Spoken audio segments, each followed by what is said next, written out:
Bir xoşbəxtlik görəndə niyə ağlayır adam? Bəlkə xoşbəxt olmağa ümid bağlayır adam. Sən xoşbəxt sonla bitən filmə ağladın mı heç? Sən xoşbəxt adamlara həsəd apardın mı heç? Sənin də ürəyindən xoşbəxt olmaq keçdi mi? Sevilmək istədin mi xoşbəxt adamlar kimi?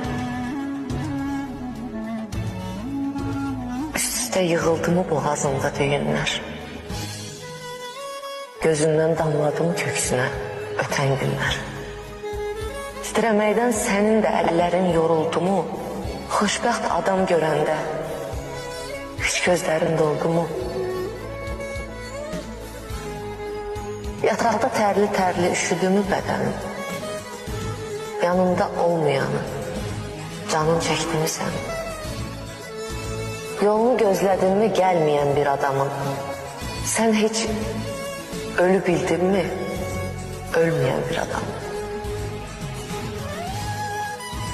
Yalancı gülüşləri sezdirdin mi üzündə? Sən də bütün bunları yaşadın mı? Düzündür. Düzündür, belə həyat səni də yordu mu heç?